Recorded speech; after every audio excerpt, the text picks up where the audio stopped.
Well, good evening, everybody. Welcome to the Sunday Night Sports Guys. Our apologies for a 4-minute late start. Bladesy and I trying to figure out some tech issues here. We think we've gotten it figured out. Bladesy, here we are. You're near 50. I'm 52. You ever imagine years ago that we'd be having a discussion on how to figure out tech issues on a computer?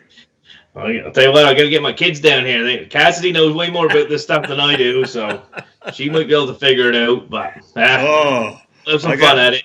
Oh, for sure. I got, as everybody knows, just become a grandfather here. I might have to get my 2-month-old granddaughter to come over and just pick with her fingers. I'm sure she could figure it all out. But nonetheless, we are on the show tonight, and just to let everybody know that the Sunday Night Sports Guys is brought to you by Legends VIP Network. Guys, let me tell you something. You don't ever have to miss any of your sports games ever again. VIP has everything you're looking for. Your own team, other games, Sunday ticket, MLB package, center ice, NBA TV, you name it. If you're into Premiership soccer, we got you covered. Boxing, MMA, you name it sports-wise, Legends VIP Network has it. If you like watching movies with the wife, get your brownie points through that as well. All kinds of series, news, you name it, it has it. For $25 roughly a month, that's not a bad deal. So find out about that. We'll put that in the description later on when we fix up the video.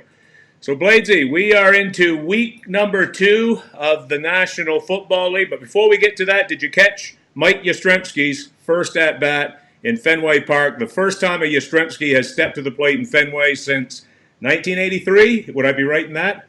Yeah, 1983. Actually, we did go to Fenway that year. Wasn't there for the last game of Yaz, of course, but I do remember going in July and seeing Yaz play that year, and that was his final year, so that was pretty cool. But unfortunately, no, I did not get to see that. I was watching something with Soph and kind of almost forgot it was on. And right on. Well, but yeah, it's quite a big thing. I mean, young Yastrzemski's having a pretty good season, I think. He is, and Yaz was playing in '83, and it wasn't '83. Didn't we all go over to the Jerry Remy camp? I think at that point in '83, wasn't it? And you know what? I think it might have been '83. I think I went. Me and Jeff Jones. No, I can't remember. A couple of us went the year before, I believe, maybe in '82. I think you're right. I think '83 was when a bunch of us went, and ended up going to Fenway afterwards. That was a good time. It was a great time. And so Yastrzemski comes up to the plate. He's the first hitter of the game. And, to Nathan Eovaldi's credit, I thought, I wonder how he's going to handle this. He just threw in gas. It was straight up mano and mano to the kid. There was no gimmies or nothing, but he didn't throw breaking shit and stuff like that. He gave him his chance. I think he went 1 and 2, about 4 pitches, and not one of them come under 98 mile an hour. So, young Mike, welcome to Fenway Park. Tomorrow night, I'm sure they gave him a good welcome. It was a pretty decent welcome. I was telling Karen, I said, it would only be appropriate if he could lead the game. Obviously, with the Red Sox season over, and the Giants aren't going anywhere either. I said, how appropriate would be if he fucking hit a home run here right off the bat. What an ovation he would have got at Fenway. So, but his grandfather Carl will be in the house tomorrow night. He didn't want to come there tonight because he didn't want to detract from his grandson's moment at Fenway. And of course Carl's a bit of a hard nose. He's an old school guy, but he's classy and he knows how to act when the situation presents itself.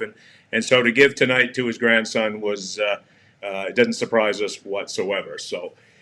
That's a good way to get started with the show, but we're going to get into week number 2 of the National Football League, and we have to tell everybody T-Mac is not with us tonight, unfortunately.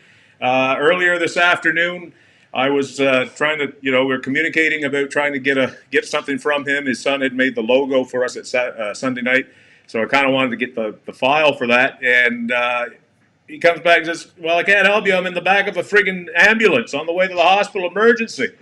Somehow he crushed his thumb in a gate or something like that. And shouldn't laugh, but he was making light of it himself. So. Oh, yeah. So, T-Mac, if you by any chance should be watching or you catch this a bit later, wish you all the best. Hope you get well. Yes, we soon, should buddy. say, no, it's not too much of an emergency in case any of T-Mac's family and friends are watching. No, don't worry about it. I'm sure he's in a little bit of pain maybe with his thumb, but nothing nothing you got to worry about too much. Right on. Good call. Good call on that. So, anyway, it's not like this is Blasey and myself's first rodeo doing this together, so I'm pretty sure we'll be able to piece this thing again for the next hour. At least till the hockey. At least till the hockey starts. Till we get to the hockey. I guess I think we're gonna do okay. I think we're gonna surprise the folks tonight. So anyway, week number 2, as we say, still early days in the NFL, and I'll tell you one thing I've concluded after 2 weeks. I don't know a damn thing about predicting games and shit like that, because everything I thought is gonna happen. If you want to know how to bet in the NFL, ask Duke what Duke's doing, and then you just do the complete opposite. So we're going to start and get out of the way. The first game that we're going to talk about will be, where am I here? Oop, still catching on to the whole tech thing. So we'll talk a little bit about the whole New England Miami game. Blasey's not a lot here to really get into depth. It was definitely a blowout. I didn't get to see the game myself. I was working pretty well all day on Sunday, missed a lot of NFL action actually. But I'm sure you got a chance to see it. In a blowout like that, it's pretty hard to take away, anything that you could speak about how it would be down the road. But what were some things you took away from the game that, give you a bit more confidence in certain parts of their game? Well, first of all, I mean, we, as much as Miami sucked last week, and as much, as good as the Patriots looked, you always just got to look back and look at our record. When I say the Patriots' record in Miami over this Brady Belichick era, it hasn't been great, especially not compared to other people. So you always got to be in the back of your mind. I don't care who you are. You always got to be thinking, you know what? They always do something crazy down there. The Miami Miracle last year and all that kind of stuff. So, and I think it was going to happen like that. No, but those other times I didn't either. So, it was nice to come out. Let's just, obviously. There is a cloud over this Patriot team. I know you had a little thing on it. I didn't get a chance to see it. I will say, we might as well, talk about the elephant in the room and with the Antonio Brown thing. And I mean, I think both of us as Patriots fans, I said last week I was happy that they got him at the time, just for more so they kept him away from Kansas City. Because I think he can, he's obviously one of the best players in the league when he keeps his head on straight. Yeah. It was just weird to see him out there and to kind of even to cheer or to be happy when he did something right. Like, I'm not going to lie, just for everything that's come out over the last week. And like I said, I told you, clean slate from all that other foolishness, in Oakland and things. But, this other stuff that is a lot more serious. I mean, if there's any truth to that, it's just tough, right? But that being said, he is there. If the NFL will step up and maybe put him on that commissioner's list like they probably should until all this stuff gets ironed out, I will have no issue with it. But I think as long as that doesn't happen, I'm pretty sure the Patriots are going to play him because that's what they're paying him to do, as long as nothing else happens in the uniform. So let's just put that – we'll just preface that saying, we're not really happy about it, not real, but – he's got the uniform on, unless, if he goes out there and does his job, that's great. So, that being said, it was kind of, people saying, Brown's not going to do much anyway, because, it's been well reported that it's a little bit tough with the Patriots playbook and things, and he's only been there since Monday, and the guy is definitely a wingnut, so we're not sure how smart he is. And, he went out there, and, the first drive, it was like he'd been playing with them forever. Brady targeted him 3 times.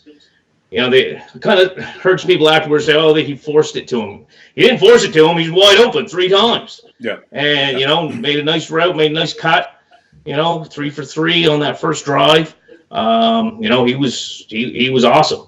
And, just playing wise, after that, they kind of put it around to everybody else. Brady had, like he normally does, 7 different receivers. That he had completions to. It started out, they got the touchdown on the first drive, then they kind of stalled a little bit, but, it was just a matter of time. Then in that second half, it was just, of course, the defense took over and had a couple of pick sixes, which didn't hurt. But Patriots look great. Don't get me wrong, and their defense looks better than their offense, which is a real good sign. This defense is unbelievable. I mean, they're giving up three points. I don't care who they're playing in 2 games. So that's the key right there. Now, I'm a little bit concerned. A couple concerns.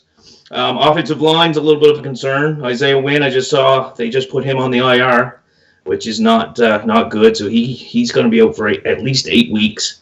Yeah. He was good. He was good in that game. He was opening up holes for Sony Michel and things until he went out. With him out, Cannon was out that game. Obviously we've already lost Andrews. He's probably done for his career with that blood clot or whatever that is in his lung.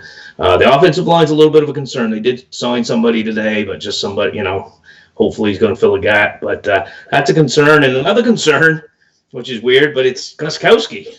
Missed another extra point. He missed or 2 extra points, actually. He missed 2 extra points and a field goal. Yeah. He's kind of like Vinatieri has been for the Colts. And, that it doesn't really matter when you're up 43-0, but it's going to matter at some point. So that's a little bit of a concern. Hopefully he can get, his shit on straight. But, those 2 things are a little bit of a concern for us for sure. But everything else is Brady looks like Brady and, everything else is going good. So, what are you going to say? It's Miami. They look like they're not even trying anymore. But, definitely the defense is the thing that's looking the best for sure. Yeah, well, it's a sad situation that's going on in Miami. You got players wanting to get the heck out of there, and you kind of feel bad for Brian Flores, who had been part of the Patriot staff, and he was actually the defensive caller last year for the Patriots and things like that. But you know what? The offense obviously is the one that usually will get all the accolades and a lot of the press and stuff like that. But you know what? That Patriot defense has given up 3 points in 2 games, and it was the Steelers and Miami. But I don't care. 3 points in 2 games in the NFL and pitching one of those as a shutout. That's still pretty solid thing. And for Belichick, who had you're talking about Gostkowski, it wouldn't surprise me that he's probably got kickers in there now. Having a look, if anything, to kind of send a message to Gostkowski that guess what, I've cut other guys before when I felt their performance was coming to an end, and if you don't show me, I think another week of that, I wouldn't be surprised to see the plug get pulled on Gostkowski, and he's the all-time scoring leader for kickers in Patriot history. So there is some concern for that, obviously. Just quickly on the Brown thing, I've learned a lot about this whole, in the course of it, you learn a lot about yourself, you learn a lot about the whole situation. And of course in the U.S., as it is in Canada, you're innocent until proven guilty, right?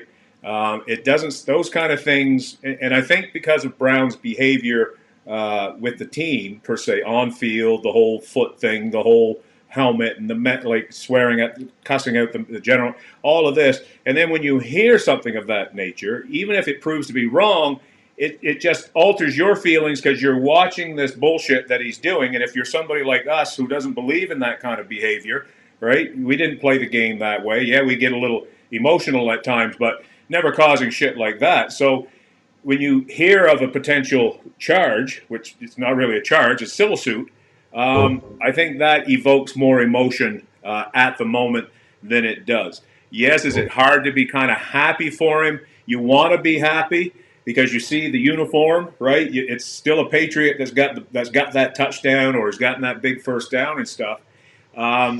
Sports, I'll tell you, has a way of testing your mettle to separate reality from what's going on in sport. And I think that's why Belichick has been so successful, is he knows how to do. He doesn't, he heard the whole thing about at the press conference being peppered. I kind of was glad that he got peppered because I think, you know what, you brought this in here, so guess what? You got to man up a little bit. You want everybody else man up all the time. You need to man up because you've invited this issue onto the team. But he's very good at separating things, and I think as a fan, you got to adapt, separate those things. And just like, okay, I love the game. I love the sport. I love watching it. We don't just watch Patriot games. We watch other football games. So we love the game, right? And so we'll see. We'll see what happens this week. The NFL's supposed to talk to her, apparently. They're going to talk to him. And we'll see what becomes of it, whether he'll be in are they home to New York or in New York next week? Home to the Jets. And stuff. Yeah, we'll see. I mean, let's just put it this way. I won't be going out and get a number 17 brown jersey anytime soon. So. No tie suit. No tie suit. All right. We'll move along. Leave it at that. Right on. If it was if this was a Kansas City game and it was won by 3 points, we'd have a lot more to get into. So we won't. I know we have our detractors, and nobody wants to hear about the Patriots winning by 40. Not on a 40-0 win. I think that pretty much spoke itself in existence. But we will cover a couple of other games, as is our tradition here. We usually each pick a game. Obviously, with Mac not here tonight, we'll be short one. But Blades had opted to take the. Where am I here? The Saints and the Rams. So you had that game there. It didn't really live up to its billing, but I think it was in the first half. You'll have to help me with some of this because, like I said, I didn't catch any of the games on Sunday. Just what I could get through different YouTube feeds and stuff like that. Breeze, the injury to him, that occurred in the first half, did it? Yeah. First half. 6-6 at the time, maybe 6-3. Like you said, Duke, it wasn't. It didn't live up to his billing. Obviously that was it was supposed to have been the game of the weekend, right? NFC Championship rematch, all the crap that went on last year. With the missed call and all that kind of thing. And I mean, even though it's early, it's one of those things. It's like this is huge, maybe for home field advantage come NFC Championship this year. Yeah. Obviously, Breeze got hurt early. But even before that, offenses weren't really going on all cylinders for sure. It was like 3-3 or something like that. And, again, poor old New Orleans got screwed again by a call. It's unbelievable. But Goff's back in the pocket. He gets his arm hit, and the ball kind of comes forward. It was tough. It was tough on the time, but what did they tell him? Don't blow it, did. Don't blow it, did. The ball comes forward, one hop to Cameron Jordan. He picks it up and he goes 80 yards the other way for a touchdown. Of course, they blew it down. Mm-hmm. After review, they did definitely prove that it was out of his hand before the arm was going forward. It was definitely a fumble, but unfortunately, because they blew it, the Saints got it at wherever he picked it up at the 15, 20, their own 15 or 20 instead of a touchdown, which. At that point, it was 3-3 at that point. So, 10-3, who knows what happens after that, right? But I'm not saying that cost them the game or anything. But just, again, poor old Saints, it's like they're snake bit or something, something like that. And it's tough. I know those officials are out there trying to make the call. I know everybody says, they shouldn't blow the whistle. But if that's what they saw and that's what they thought happened, that's what they're trained to do is to call it on the field. But after that, Breeze gets hurt. He hits his thumb on the guy's arm or whatever it was, and it didn't really look that bad at first, but, he's off a little bit, and they weren't sure if he was coming back, and now obviously we know that he is going to be out for at least 6 weeks. That's definitely going to hurt them for sure. Teddy Bridgewater came in there. Competent backup for sure, probably one of the better backups in the league, but he hasn't really played much since he had that, crazy, horrific injury there back a few years ago. He had a good year before that, but, who knows what a week of practice will do. Hopefully, he won't be totally out of his element, but definitely a big setback for New Orleans. The Rams did what they had to do. They didn't look overly impressive either to me, to be honest with you. Aaron Donald did go out also in that first half, so he was out, so it was kind of like, you still can't. You're not going to, even though he's the best defensive player in football, you're not going to, you don't equate that to losing Breeze for sure. But, but the Rams defense obviously did their job. Kamara didn't do anything in the game. Bridgewater did try to target. I think Thomas had 10 catches or something, but still couldn't get anything going. But, it was a disappointing game for sure. Part of it because Breeze got hurt so early. But the Rams got a leg up there for that first place in the NFC. So right. So did LA did you see a difference in their approach once Breeze went out? Was it almost like, we know we're going to win this game, kind of taking a little bit? They played with a taking it for granted type mentality, do you think, or is it just the way the course of the game went? It was just the way the course of the game went. Though, it just started out slow, I thought. Neither team could really get much going offensively. I mean, Gurley had, I think, 15 touches, not bad, but he still looks good when they're just, it's just a smaller workload for him. And I think there might be just pacing himself and making sure that he's healthy for the Super Bowl if they make it this year as opposed to last year. So, but I mean, when he runs the ball, he looks good. But it was a disappointing, kind of boring game for sure. Right on. So with that happening to Breeze, obviously that kind of opens the door a bit in the NFC South. The only problem is, and I think what's going to benefit New Orleans, is that the NFC South is really that bad outside of New Orleans. Atlanta does have some weapons where they could be. It could be them in the Saints, really battling that thing out. Both of them kind of 11-5, 10-6 type, records fighting for the division. Carolina and Tampa Bay just do not look good. Like, they're not good. There's just not good teams. There's something with Cam Newton that's just not there. You know what? I wouldn't be surprised within the next year that we don't see another Andrew Luck situation. I mean, that guy has took quite a beating for a big man too, right? And what else can Cam really do? He got him to a Super Bowl. He's won an MVP. That type of quarterback, he's probably accomplished more than most that have come along, in that style. So that division there still is up for grabs, and I think that's why I think New Orleans is still going to be able to win that division, because it's really that bad, and they still have enough weapons on offense. But LA, from what I saw from highlights and stuff, they still seem like they are going to be the team to beat in the NFC. Though there's some teams that are getting better that we'll quickly go through when we get to best of the rest. So for me, or like New Orleans, yeah. I mean, they've got a few games here coming up. I mean, they're going into Seattle this week, which was already going to be a tough game. To be honest, when we did our little picks there before the season started, I had New Orleans losing that game in Seattle already with Drew Brees. So whether if they end up losing that, I don't think that's a big deal. But then they got a couple games at home, Dallas and Tampa Bay, which Dallas is looking like it's a little tougher than we probably thought before the season started. But I don't think it puts their season into a big hole. I mean, obviously it gives them a little more of a challenge, but like you said, NFC South is so piss poor that Atlanta's still. I think Atlanta's still got enough there to get 10 or 11 wins, but those other two teams are horseshit. So no.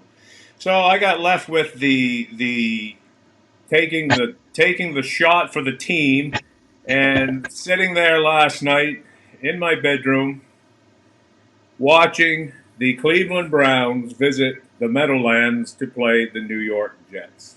Well, I would tell you this much, that there is no threat of the New York Jets becoming a threat to the AFC East anytime soon. Brady or no Belichick, whatever.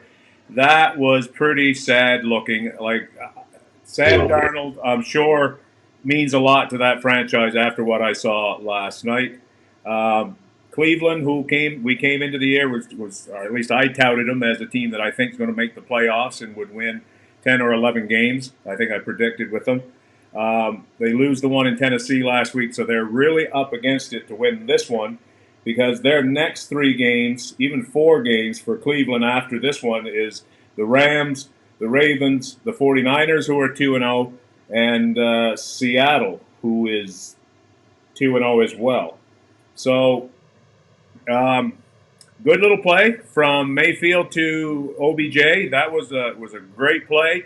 I didn't realize how fast OBJ could be, but I guess he's got a little bit of afterburn to him if he gets into the open field and stuff like that. I was kind of impressed with the Cleveland defense, but much like the Patriots with the win against Miami, how much can you judge of the team playing a team that's not so great, right? But you can only play the schedule, as we always say. And Cleveland needed to take care of business last night for sure. When did Semien get hurt? Semien got hurt in the second half, Okay. I believe it was. I think that was in the second half. I could be corrected on that because the wife was in the room at the same time. We all know how that works out when you're trying to watch something and a wife talking to you. You lose track of it at times. But watching football and chill, dude? Is that what you're saying? Well, trying to. It was. They really needed that win. They're home next week to the Rams, and so you know what? I mean, Cleveland. I got them losing that game next weekend to the Rams. I kind of had them 1, 2, 3. I had them 5-1 after 6 games, and I don't know now. I might have to recalculate that course. You told me so. About Cleveland. I had them 3-3, and I had them winning that first game against Tennessee. So okay, I got them losing their next 3, and I had that before the season started. So you got the Rams at home, but then you go into Baltimore and then into San Francisco. Yeah. So that's not gonna be easy. So. Yeah. Well, I do have them beating Seattle at home. You know how Seattle is on the road, although who knows? They just went into Pittsburgh and took care of business, so we'll see. Well, we won't dwell too much into that game. I like Mayfield. He showed me some moxie. He showed me some, he's got some fire about him. He's got a little bit of Brett Favre type character about him. So I kind of like that. Definitely a team that I'm kind of, as a secondary thing, to keep an eye on. So they still haven't given me reason not to keep following. I think they just need to learn some lessons here early on about keeping things in stride. I know it's been a long time since Cleveland's had some success, so maybe the whole getting the media attention now is something that a lot of them's not used to. So we're going to move into what we now like to call best of the rest. So, like I said, I didn't see a whole lot of the other games.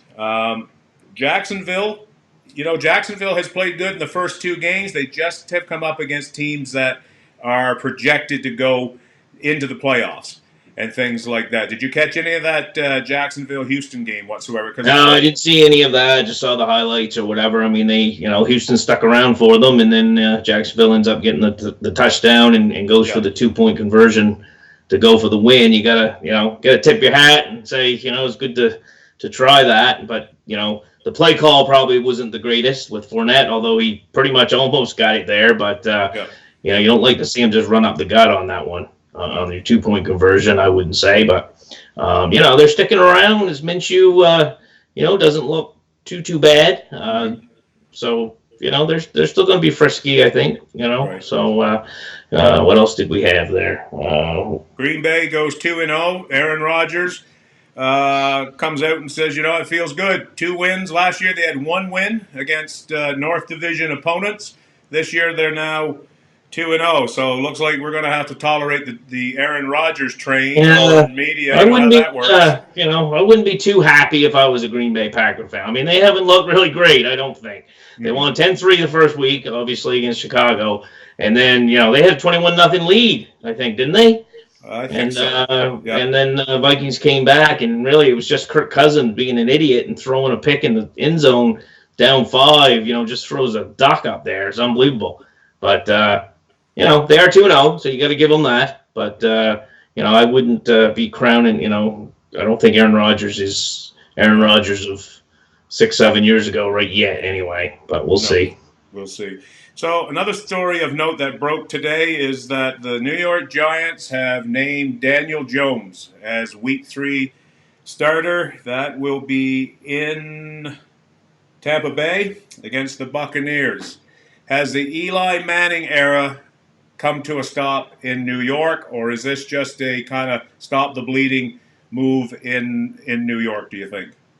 Oh, no, he's done for sure. I mean, unless Jones gets hurt or something. But, I mean, they picked him 6 overall. You know what? He was going to play at some point this year unless Manning just come out gangbusters. This isn't like, what was it, a couple years ago when Manning wasn't playing well and they benched him for Geno Smith or something and everybody was all up in arms. This is a little bit different. This is the guy that they've chosen to be the heir apparent of Eli Manning, and it's just maybe a little quicker than we probably thought. But if you're a Giants fan, you know what? You're not going anywhere with Eli Manning. You might as well see what you got. Get this kid some reps and find out what you got in him and get him some experience back there. You got Saquon Barkley. Running backs don't last forever. It's time to rebuild, and this is the start of it. So I believe Eli is. I believe that's the last we're going to see of him. So if you're Eli, and you're looking around the league and you see what's going on with the quarterback situation, and let's face it, there's some dire situations out there. Big Ben's gone down on the weekend; he's done for the season. Breeze, they're saying 6 weeks, but tell you what, ligaments in the thumb. That ain't something that you come. That's because he's got to be able to grip the ball with authority to do what he's got to do. So they're saying 6 weeks. Who knows? If you're Eli Manning and you think you got some game left, would you be surprised if he looks to be released and to try to sign on with some of these teams? There's Cam Newton, who looks like he may not be available in week 3. Mind you, that's not as dire a situation. With some other places of possibility. Denver, I suppose, with Flacco's not a great fit. I don't know. Do you see anywhere where Manning could possibly go that has a shot, Super Bowl shot that he might latch on with? Jacksonville, maybe. Jacksonville, maybe. They got a good defense. Yeah, exactly. So I don't know. I mean, it depends on where he is. I mean, maybe he really does know deep down that he's pretty much, out of time. Who knows? He might just want to play out his string in New York, but who knows? I mean, this is the guy that got drafted by San Diego Chargers and held him hostage and said, you know what, trade me. I'm never playing for you. Yeah. Right from the start. So, if he thinks he can play somewhere, he's got a no trade clause. So, he can pretty much pick and choose. So if they're going to trade him somewhere, he can say, you know what, I'm not going. But yourself, Duke, when these athletes, it takes them a while to figure out that maybe they are done. The head thinks that they can still do it, even though the body is not there anymore. So, I mean, who knows where his head is at? So, yeah, that's a tough one. But if he wants to keep playing, and if somebody wants to try it, you know what? He's proven to be a big game player, and you know what? All the power to him if he wants to go out on his own terms. Well, I think in fairness to him, as far as a receiving core, he doesn't really. It's not like that's an all-pro receiving core that he has to his credit. The one guy who he could throw to, Sterling Shepard, he's out as well. Barkley is pretty much that whole thing, and teams just they just gear up for that and stuff. But like you said, we'll see what happens. Last note on that: Eli Manning, Hall of Famer. That's it. Man, 2 Super Bowls, dude. You got to give the man credit. He's got 2 Super Bowls. I haven't really studied his stats and how they compare to other, but you can't compare stats anymore, really. I mean, you can't compare his stats to Terry Bradshaw or whoever because it's a different game, right? So, I mean, you know what? 2 Super Bowls is in a long career. I mean, 15 years? What did he start around 2004? Yeah. And he played every snap pretty much. I mean, he was hardly ever hurt. He almost. I wouldn't have a problem with it. I wouldn't have an issue with it. No, I think that's going to play. That thought alone is probably going to key into, how he handles, the days ahead here. I think ideally he, gracefully accepts what's happened and shows to be very supportive of Daniel Jones. And I think if he takes that road, the high road with it, I think that cements him. It cements his spot, in Canton. If he tries to make this an issue and it gets bitter and things like that, we all know how writers are. They try to say they're objective, but they don't like, they're not people you want to ruffle feathers if you're trying to, solidify your career with a Hall of Fame nod. So, well, what do you think, Duke, if the Giants go to him and say, hey, if we can get you to somebody that wants you for the rest of this year, will you waive your no trade clause? Like, how does that, that he's not being bitter, he's not the one going, you know what, get rid of me. The team comes to him. Yeah, well, I think if that's me, if I'm Eli, the competitiveness in me, and if I still feel I got a little bit of game left, and that team that I'm going to has a shot at a Super Bowl, the competitiveness of being able to say I'm the Manning with 3 Super Bowls, I'm thinking I got to take it. You know? Detroit, yeah. Yeah, I'm thinking I got to take that. You know, a little brotherly rivalry. You know what, bro? You had your time, and you got two. I'm going to see if I can get three on you, right? Yeah, but I mean, NFL is definitely like a quarterback position is so tough for somebody to come in mid-season and try to do something like that. I mean, obviously Jimmy Garoppolo did it a couple of years ago in San Francisco, which was an anomaly. Really, it doesn't happen very often. So, but like I say, if he has a chance, if the Giants can get a 7th rounder for him or something, why wouldn't they? I'm sure there'll be some discussions going on. Right on. One last thing with best of the rest. Lamar Jackson, Baltimore. Ravens are out to 2-0. They are proving to be the force in the AFC North. The real metal testers coming up this week. They have a trip to Kansas City. Are you rooting for Baltimore and Kansas City next weekend, Bladesy? You hoping to put a check in the KC armor? And but should we be careful what we wish for? They go into Kansas City, they're legit. That's for sure. If they go into Kansas City and win, they are legit. But that's okay. We'll take our chances. But I mean, Baltimore. Lamar Jackson's looked awesome, but let's slow our roll a little bit. He's beaten Miami and he's beaten Arizona, so it's not. It's kind of like Dallas. Everybody wants to jump on this Dallas bandwagon. Well, they beat the Giants and they beat friggin' Washington. So there's been a lot of these kind of teams that. They come out to a 2-0 start, but they haven't really beaten anybody. No. You can't put the Patriots in there. They did beat the Steelers, so, but, there's a couple teams like that. Buffalo, 2-0, but they beat the Jets, they beat the Giants. So, but both of them was on the road. So, I mean, Buffalo's been the biggest surprise to me. And I thought they were going to be okay. I figured they'd be a 500 team, but, they've looked pretty good. But, Dallas, Baltimore, a couple of these 2-0 teams that really haven't beaten anybody. Let's see what happens. And Dallas got Miami this week, so obviously that's another gimme for them. Right. But, like you said, Baltimore, this is where the rubber hits the road right here. Let's see what happens. Definitely will be a game to anticipate. Is that one of the key games of the week, like as far as TV coverage? Is that a Sunday nighter or a Monday nighter, do you know? I'm pretty sure it is not. Okay. I believe Cleveland and the Rams are Sunday night, and I believe Washington and whoever they're playing is Monday night. Chicago, yeah, I believe so.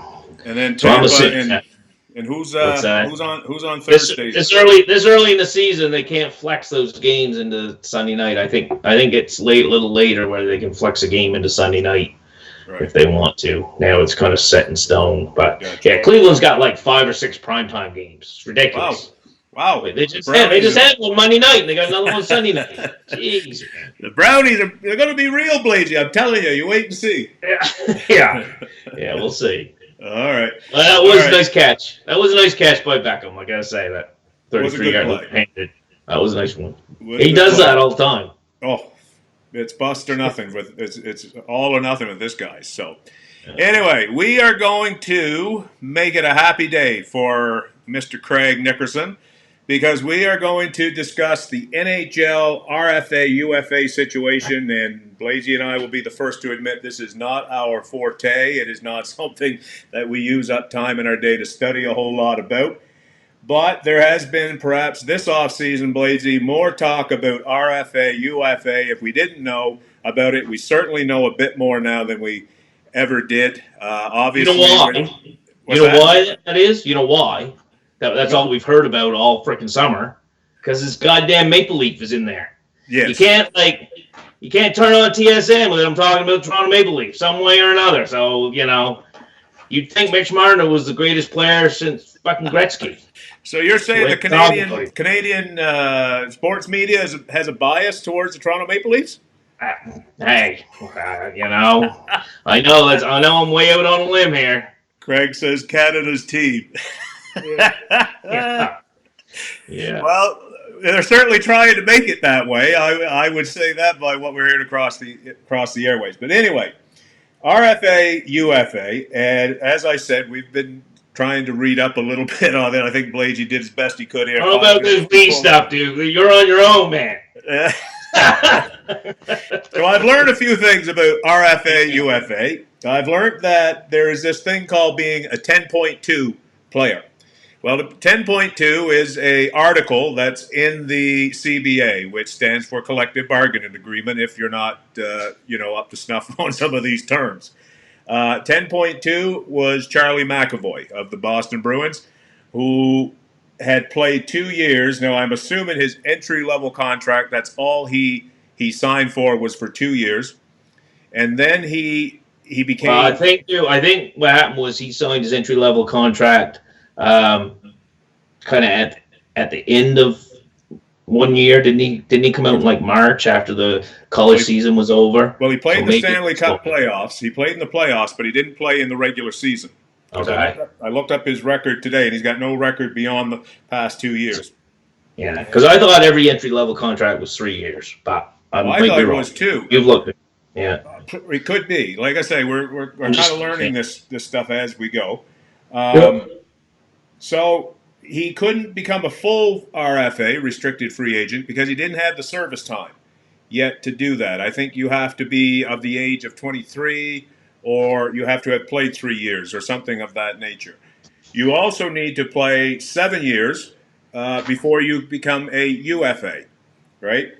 So a lot of these contracts lately has been done with the intention of trying to buy out some of these UFA, or as we kind of relate better with baseball, free agency type years, right?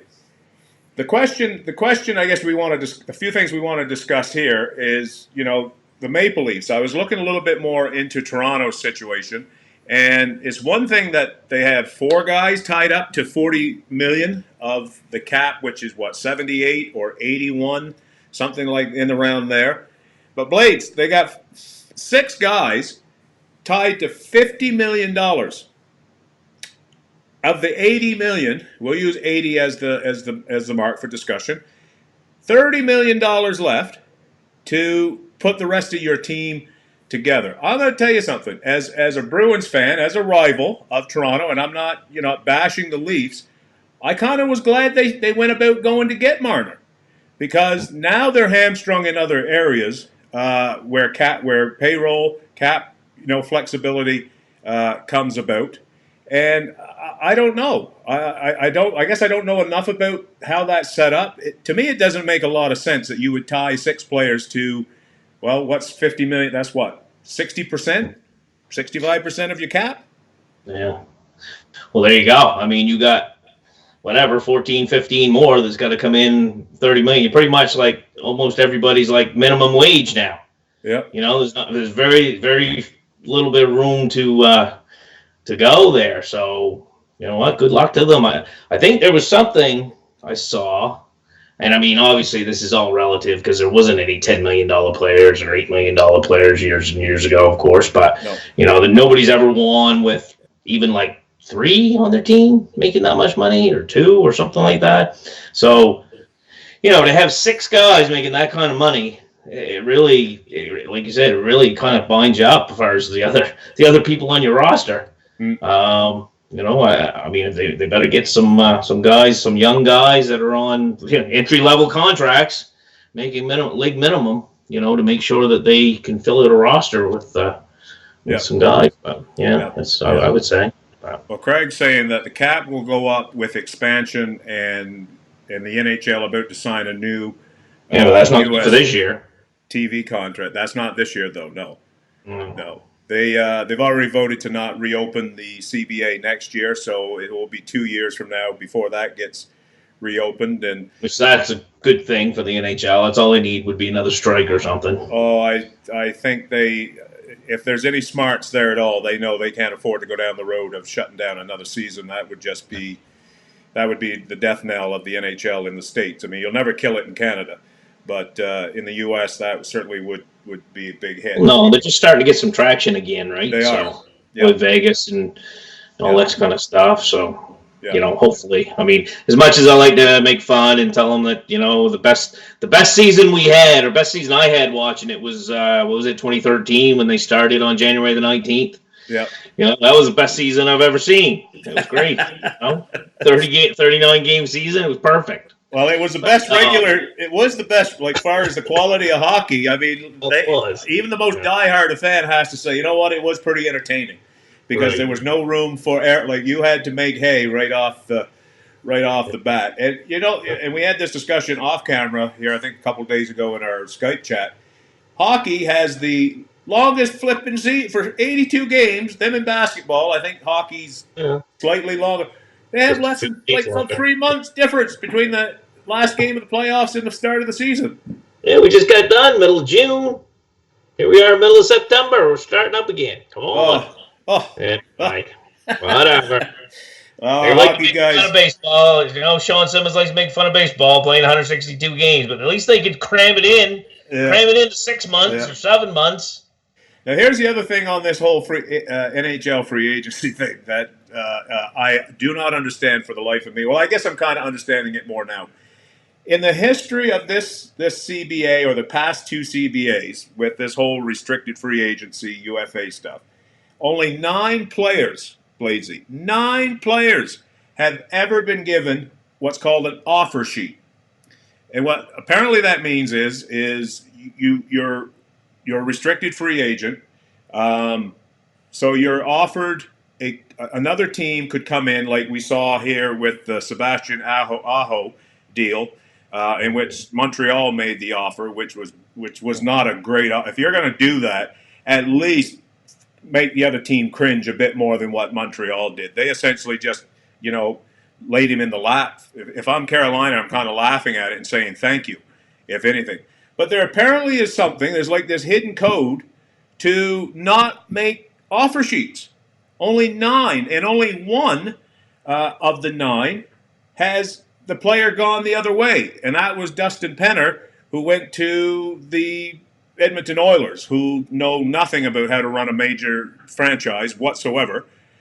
But I don't understand that. What's the point of having a setup like that if the other teams, like to me, that's part of the competitiveness of the league. Like that's a chess match that can go on, how you can make moves to kind of force your opponents, especially within your division, to do stuff. So, I mean, I don't know how much you understand of that part of it, but it really doesn't make a lot of sense. The way you're explaining it sounds like collusion to me.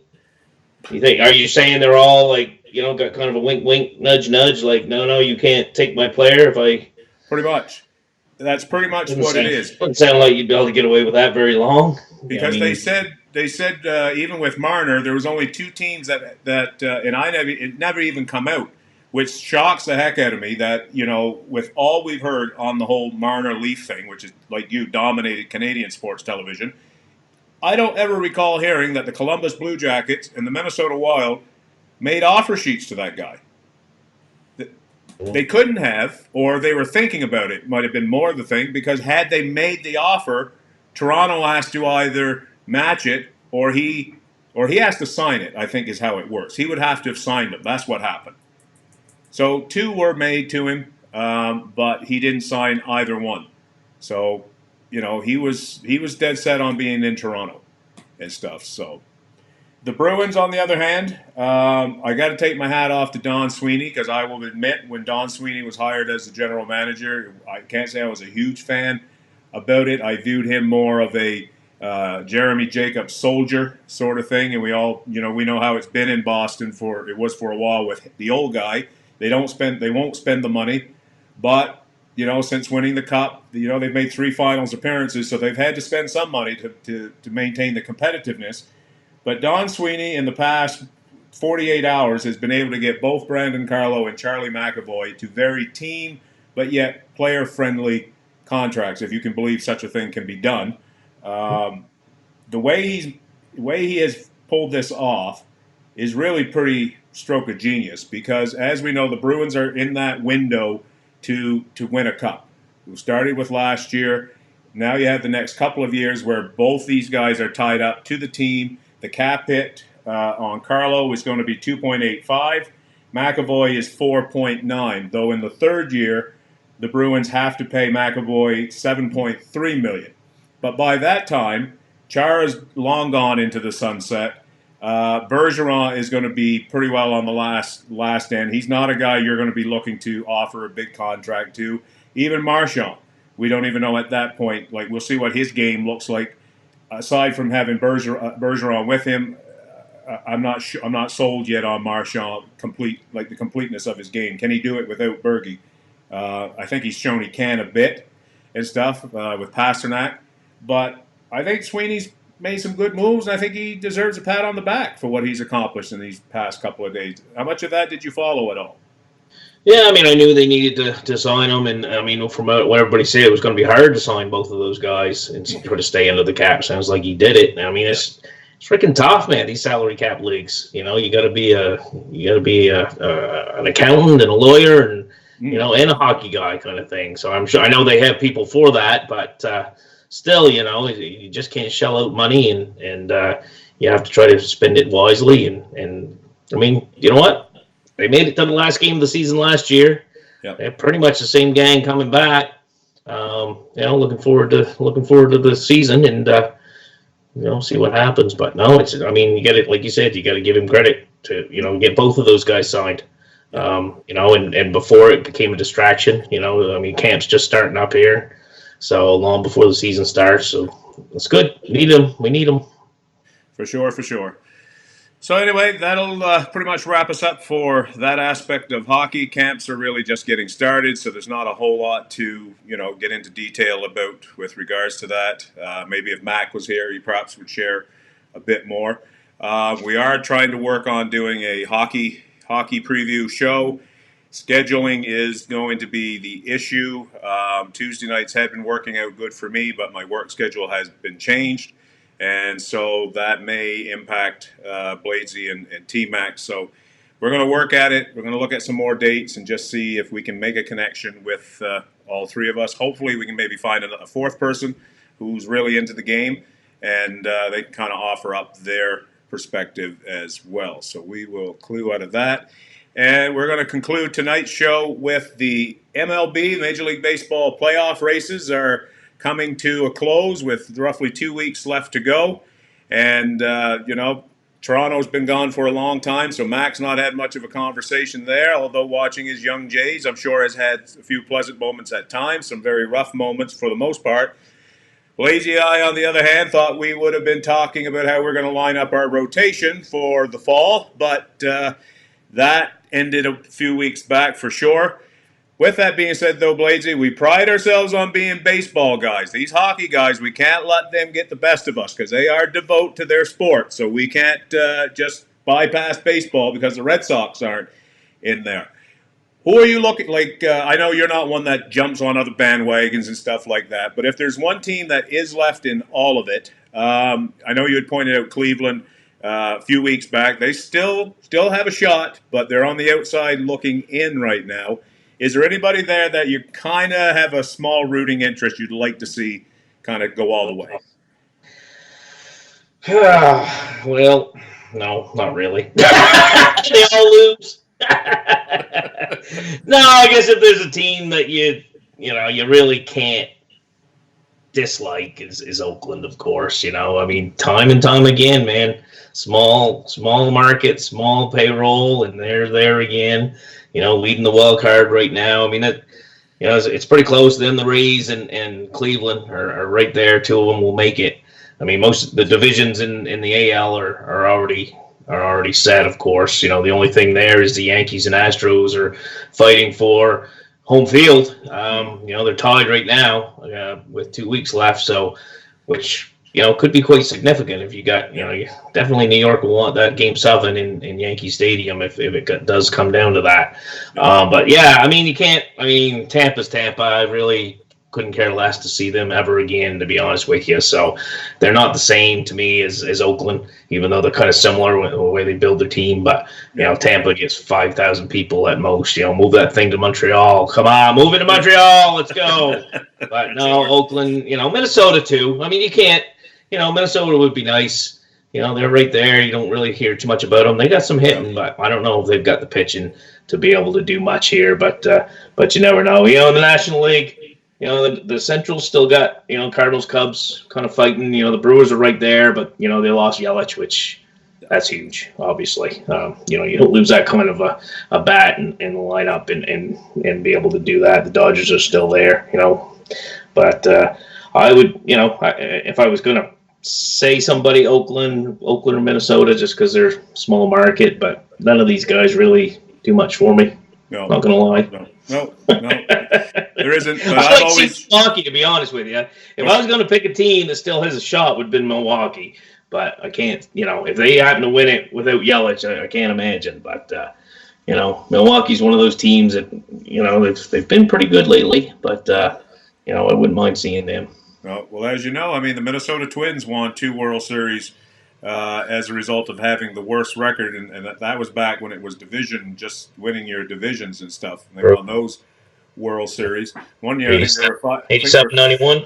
Yeah, I think they were 500 one year.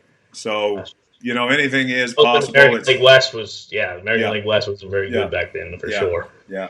I've always had a motto, and my thing was I've always wanted to see 2 things in baseball.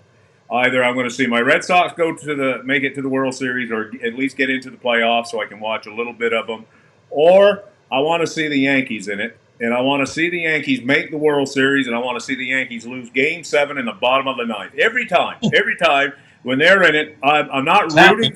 I don't root for them in any particular series, but I don't get upset when they win division play. I don't get upset when they win the final to get there. What's it called? Championship Series. Gee, tongue twisting here. I do get upset when they win the World Series. But this is a Yankee team. Other than the fact that we don't like the Yankees, they don't really have a bunch of guys there you could look at and say, yeah, I really hate those guys. It's not like the team back in the thousands when Posada. Jeter's not really a guy you hate, but he was just such a good player that he wore that Yankee uniform. There was that respectful hate, if there's such a thing. Same with Mariano. This crowd here, who are you going to get upset with? J.A. Happ? Yeah. Even Aaron Judge, as big as the guy. He's like a pretty cool guy. Like he's not there's no villains on the Yankees.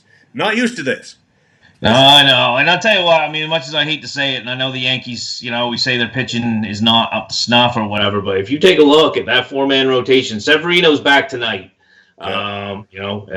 First time. If he comes back to close to what he was, they get him ready for the playoffs, and you got Tanaka, Paxton, Happ, and then that bullpen obviously is pretty freaking tough. Yeah. They can do some damage, and Stanton could be back on the weekend as well. He hasn't played all year, so it's one of those things. Everybody says, well, when they get these players back, how good are they going to be? But the young guys came in there and took their place so well that I don't know if he could be any better than you're going to get Stanton in there that hasn't played all year, and he's going to take the place of some of these guys that have brought him. They're going to have 100 wins or 98 now. But. The Yankees pitching staff is not that bad, to be honest with you. But obviously across the way there with Verlander and Cole and Greinke, those top 3 for Houston, nobody can touch that, right? That 4th one for Houston, Miley, he can be shaky, but those top 3 for Houston are going to be tough. But you know what? If it came down to an ALCS Yankees Astros, I don't think anybody would be disappointed. Except if the Yankees win, then we will be, of course. But I'll tell you what, Houston's kind of being like a Yankees 1.A or Yankees 2.0. Yeah, I guess. Houston kind of built theirs right from ground up, though. Of course, they have bought a couple of. They didn't really buy him. They traded for Verlander when nobody really wanted him. That was just back in at the 11th hour there. They got Cole, they got Greinke here at the trade deadline, which was a huge move for them, I think. But Bergman and those guys are a little cocky, but you know what? They back it up. So he does. You can't fault him for that. Well, he's one of those guys. If he was on your team, you'd be. Exactly. He's a bit like. Well, we've had one in Boston, Pedroia. You can call it cockiness. I think it's just a lot of confidence. They really believe in themselves. And sometimes, that can come across to people as being arrogant and cocky and stuff. But no, Bregman's the kind of guy you'd want on your team. Same with what's his name for the Yankees. He's like Brent Gardner. Brent Yeah. Gardner. Geez, I mean, how would you not want a guy like that on your team, right? Oh, yeah. I mean, if he's in a Red Sox uniform, you're loving the way that he goes about playing the game. He's just a blue collar guy, right? He's like what do they call him? Dirt dogs back there. The Red Sox one. He's a dirt dog type player. Yeah. So Yeah. I had thought that maybe the Cubs was going to kind of stick in there, but did I hear correctly? Javi Baez is out for. Is he done for the year? I think Baez is out. And then did you see what happened to Rizzo on Sunday? No, I didn't see that. He was fielding a bunt and rolled his ankle right over. Man, he's in a boot for 7 days before they can even evaluate it. Now he's saying, "Oh, I might be back by the playoffs," but man, it looked pretty nasty. It's not broken or anything, but there's got to be some ligament damage there. Yeah. He's trying to field a bunt. He just rolled that ankle, like all 200 and whatever pounds of him on that ankle. It wasn't pretty. Took a divot out of the infield. It was pretty bad. So if he's not there, Baez not there, that definitely going to put a little wrench in him. Yeah. But never know. Yeah, well, there's only one team there aside from Tampa Bay that hasn't won a World Series, and that would be Washington. Again, I agree with you with Milwaukee. Yeah, if they got in, they would obviously be an underdog choice you'd want to get on board with to kind of follow along, see how they do. But like you lose the reigning MVP, and he's not just an MVP. He is a big cog in that lineup and defensively as well. I don't know. I don't want to see. To me, I hate when that happens. I'm pretty well just go home because those kind of teams, they're not going anywhere. As hard as they'll try, they just don't have that talent. They don't have that knockout superstar that's capable of turning a game, which can turn a series. It's hard. So, you know what? I kind of would root a little bit for Washington, kind of a little bit of that old Montreal Expos mystique. Yeah, you know what? They are. I mean, there was so many years after, the last few years that Washington was always the one. Everybody was picking them to win the division and win the World Series. And, they were the top dogs, and they never, ever, ever lived up to it. Bowed out in the first round of the playoffs pretty much every time. So, they kind of didn't have all that hype on them this year. Everything was on the Phillies with Harper. They lost Harper, and the Phillies got him, and things like that. So actually, this year, if they do make the playoffs, who knows? They got a little less pressure on them. Yeah. So, that might be, you could get behind that, especially, Expos. It's funny. Some Expo fans, are kind of jumped on the Washington thing, and then some just hate Washington because they took the Expos. So, me, I wasn't an Expo fan to start with, so. Doesn't matter. Doesn't matter. Just want to see Tampa Bay move to Montreal. That would be a good thing. I would love to go to Montreal and watch the Red Sox play. I'd be in there for sure. Yeah. All right, Blazy. Well, we're up over an hour. Every time we do this, you and I, we kind of figure we're only going to do 40 minutes or 45 minutes. We should know better by now, but of course, it goes so fast. But well, the NFL season, NFL always does take up a bit more time, and I think we've done pretty good in covering things the best we could. So I hear you the whole time. This was good. No Andre the Giants. I think I figured it out. Maybe. I noticed something that I took off last week that seemed to be when that started, and I took it off again tonight just before we came on air. So we corrected it before we got here so it doesn't happen. So I'm assuming that thing sounds good. Although they were saying last week it was more on your guys' end, but if I did anyway, I think, long story short, I do think we've got it figured out. So hopefully that's the case. So anyway, thank you everybody so much for tuning in tonight. We really appreciate everybody's support and, taking the time to watch us and listen to us, gravel on for about an hour or so about sports. But that's what we all do, don't we? We love to hear each other talk about sports, offer up different opinions. And we definitely are working, or I should say I'm definitely working at being a little more objective where hockey is concerned.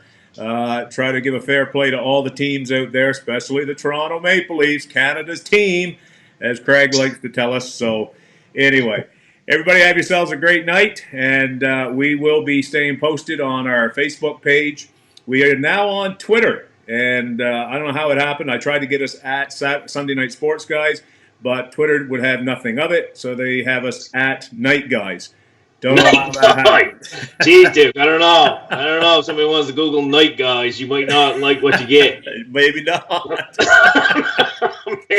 Might have to do that myself just to double check. See what, I don't know. See what happens. Don't do it on a work computer.